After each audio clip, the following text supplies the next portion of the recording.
اللہ تعالیٰ کو اس کی بھوک پیاس کی ضرورت نہیں۔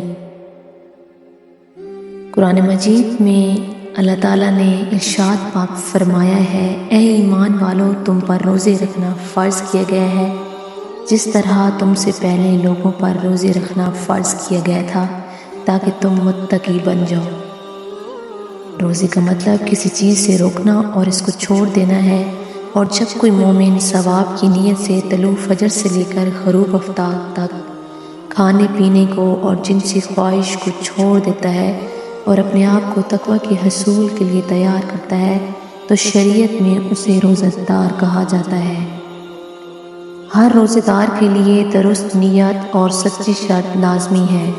نفس کو روکنے کی بہت سی شرائط ہیں، مثلاً پیٹ کو کھانے سے بچانا، آنکھ کو نظر شہوت سے، کان کو غیبت سننے سے، زبان کو فضول اور بیہودہ باتوں سے، جسم کو شیطان کی پیروی اور شریعت کی مخالفت سے۔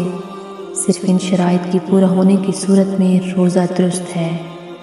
حضرت عبداللہ بن عمر رضی اللہ تعالیٰ عنہ روایت کرتے ہیں کہ رسول کریم صلی اللہ علیہ وآلہ وسلم نے فرمایا، روزہ اور قرآن کریم بندے کی شفاعت کریں گے۔ روزہ کہے گا، اے اللہ، میں نے اس کو دن میں کھانے اور خواہشات کی تکمیل سے روکے رکھا تھا، لہٰذا اس کے حق میں میری شفاعت کو قبول فرما۔ قرآن کریم کہے گا، میں نے اس کو رات میں سونے سے روکا، اس کے حق میں میری شفاعت کو قبول فرما، لہٰذا ان دونوں کی شفاعت کو قبول کیا جائے گا۔ حضرت ابن عمر رضی اللہ تعالیٰ عنہ روایت کرتے ہیں کہ رسول کریم صلی اللہ علیہ وآلہ وسلم نے فرمایا، بے شک جنت کو ابتدائی سال سے ہی رمضان کے آنے سے رمضان کے لیے آراستہ کیا جاتا ہے۔ جب رمضان کی پہلی تاریخ ہوتی ہے تو عرش کے نیچے سے جنت کے پتوں سے حوروں پر ہوا چلتی ہے تو وہ کہتی ہیں، اے اللہ، اپنے بندوں میں سے ہمیں ایسے خاوند عطا فرما جو ہماری آنکھوں کی ٹھنڈک ہوں۔ حضرت ابو ہریرہ رضی اللہ تعالیٰ عنہ روایات کرتے ہیں کہ رسول کریم صلی اللہ علیہ وآلہ وسلم نے فرمایا، رمضان کی آخری رات کو امت کی بخشش کی جاتی ہے۔ لوگوں نے دریافت کیا، کیا بخشش کی وہ شب لیلۃ القدر ہے؟ تو آپ صلی اللہ علیہ وآلہ وسلم نے فرمایا، نہیں، لیکن کام کرنے والے کو جب وہ کام مکمل کر لیتا ہے تو محنت کا حق دیا جاتا ہے۔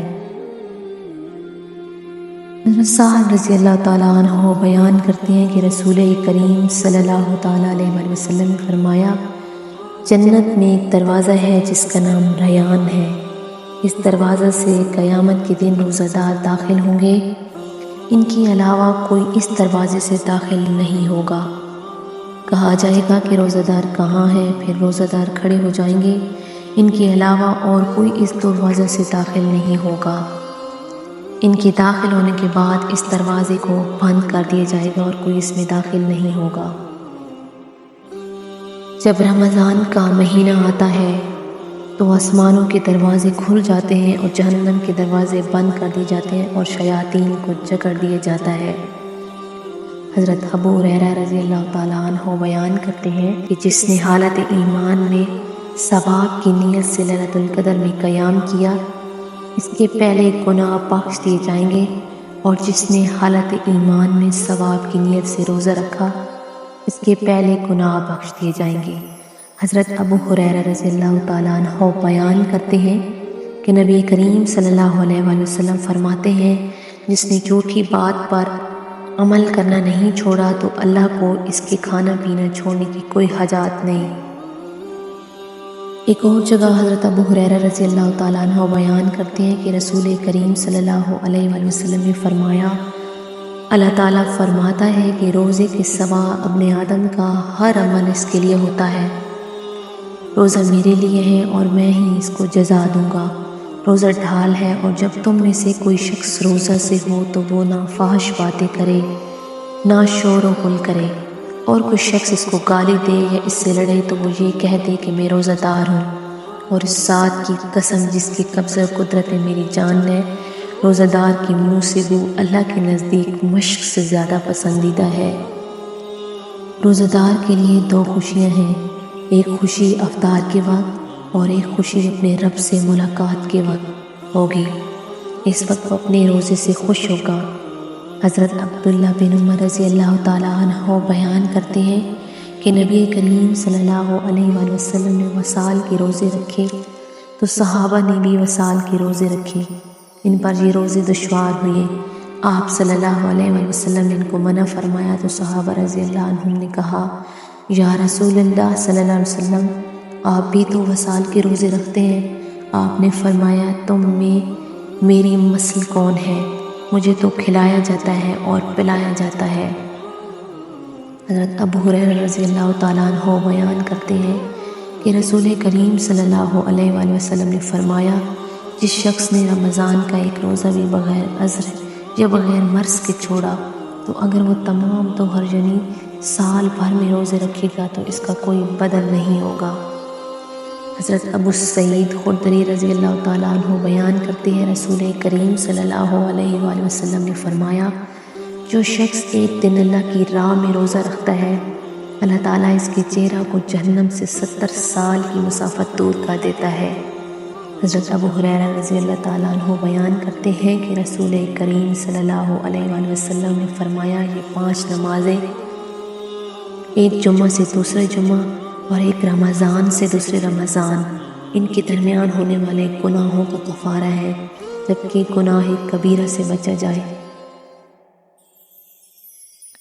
کہا جاتا ہے کہ رسول کریم صلی اللہ علیہ وآلہ وسلم منبر پر چڑھے، جب آپ نے پہلی سیڑھی پر قدم رکھا تو فرمایا آمین، جب دوسری سیڑھی پر قدم رکھا تو فرمایا آمین، جب تیسری سیڑھی پر قدم رکھا تو فرمایا آمین۔ پھر آپ صلی اللہ علیہ وآلہ وسلم نے فرمایا، میرے پاس جبرائیل علیہ السلام آئے اور کہا، اے محمد صلی اللہ علیہ وسلم، جس نے رمضان کو پایا اور اس کی بخشش نہیں کی گئی، اللہ اس کو اپنی رحمت سے دور کر دے۔ میں نے کہا آمین، اور کہا، جس نے اپنے ماں باپ یعنی میں سے کسی ایک کو پایا اس کے باوجود وہ دوزخ میں داخل ہوگا، یعنی ان کی خدمت کر کے جنت حاصل نہ کی، اللہ اس کو اپنی رحمت سے دور کر دے۔ میں نے کہا آمین، جس کے سامنے آپ کا ذکر کیا جا رہا وہ آپ پر درود السلام نہ پڑھے، اللہ پاک اپنی رحمت سے دور کر دے۔ میں نے کہا آمین۔